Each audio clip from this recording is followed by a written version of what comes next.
All right, guys, so today we're talking about the front rack position. So it's that position that we do front squats in. It's a very common movement in CrossFit. And CrossFit's one of my favorite patient populations to work with. People who are very in tune with their bodies, they're very driven to get better and to perform well. So they're a great patient to have because they want to get better and I want to make them better fast. So in the front squat, we have a lot of issues that people report are the inability to get their elbows through on that front squat. So what they end up doing is they put a lot of pressure in the front of their hands if they can't get up that high. It causes a lot of wrist pain, causes shoulder pain. So the main problems are the elbows. Like if we can't get the elbows through and have that mobility in those, we have issues. If we're not able to control the weight down when we front squat with it, then we start having problems. Another issue is increasing weight. So people will throw too much weight on when they're not ready for it, and that creates more problems as well. And then, like I said, wrist pain and back pain are common in this position. So the number one thing I see people struggling with this position is their thoracic extension. If you can't get your back open that way, then your shoulders take the brunt of this, and your shoulders can't actually have the range of motion to get through into that position. So I've been to gyms where I've seen guys taking their shoulders and they're doing way too much mobility and stretching through their shoulders. They're actually making their shoulders unstable. And the problem isn't the shoulder, the problem is their spine. If they are stuck in this hunch position and they can't open up, then they're going to have their shoulders and their wrists eat up a lot of this force, which is going to start causing pain. Another deal is a core strength, core control. So if you get that much weight in that position and you can't breathe and brace into that core, you are not going to be able to get any more weight on there. So that, especially when we squat with it and come back up, that pressure that we create with our breath and the ability to control that core allows us to add more weight and to be able to get better depth. The other thing, so we already talked about shoulders. The thing we work with is it shoulder stability or is it shoulder mobility? So mobility means we need to make it move more, like have more range of motion. Stability means we need to stabilize. And so, like I said, when I go into most gyms, I see people working way too much mobility with their shoulders.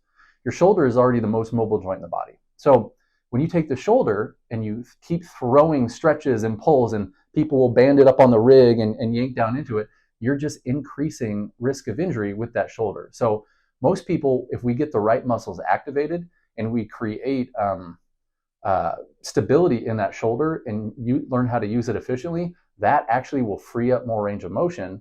So the more stable your shoulder is, the better you can get more mobility with it. So I know that's a confusing topic, but at the end here, we'll have some exercises that help with that. So the next thing is wrist.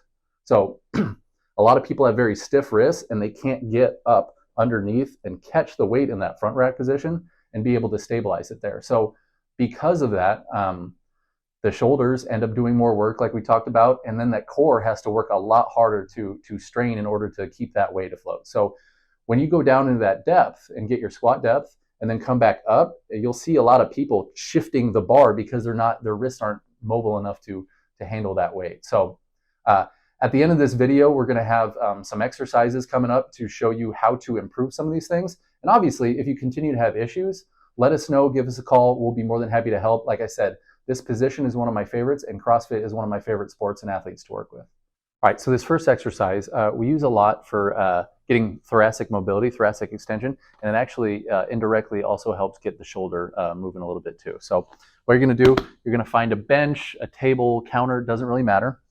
You're going to get your elbows right here.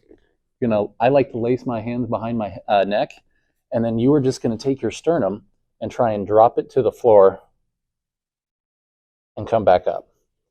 All right, we prefer you do this in reps instead of holds. So I'd say do it 8-10 times, and you're just going to sink. Good. You're going to basically try and go a little further each time you do this. And you'll sink back kind of on your heels a little bit too. Increase that force. Take a breath. Let it fall. And you'll get that thoracic spine to open up quite a bit. That'll help you a lot in that front rack position. This exercise, guys, is used for core control, and it's also used for like shoulder stability when we do our front rack position. So you're going to get a kettlebell You're gonna lay on your back. So you're gonna do a dead bug, which is where you put your knees and your arms up. We're gonna create that nice big belly breath in the nose and out the nose. When we create that pressure, it stabilizes our extremities.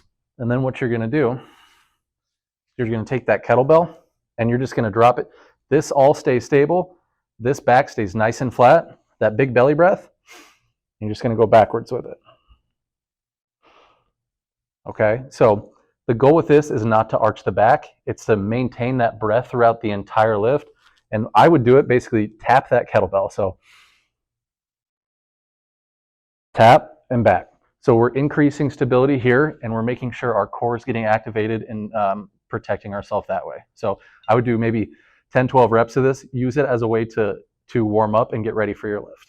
So to specifically work on our shoulders for this front rack position, most people I see at the gym are trying to force that shoulder back, all right? They want to force it back so they can get up underneath it better. The best way to do that actually is to go opposite. So we're going to take your wrist. So you can use a rig, put a bar up. You're going to put your hand or wrist right on that bar. You're going to keep your chest square with a wall or a plane in front of you, and you're just going to squat down into it. You're going to stop when you feel that tension, that discomfort. So right about there, and you're just going to do about 12, 15 of those.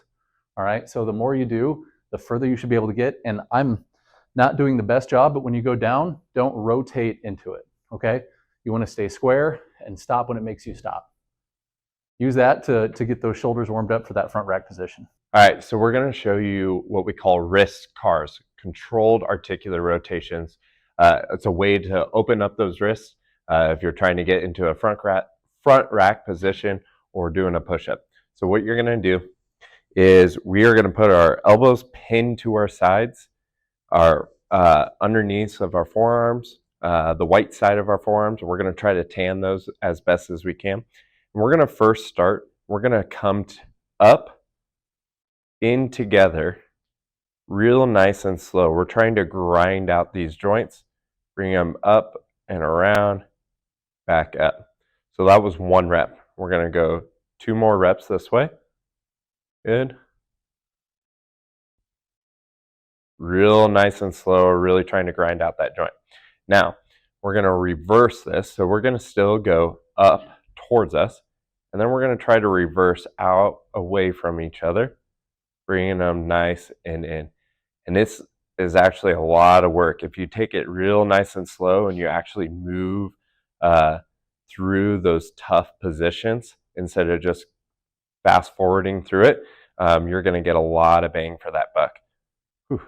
Forearms are already on fire doing that. So work those wrists in that fashion. That'll open up some range of motion for your wrist in a front rack or a push-up.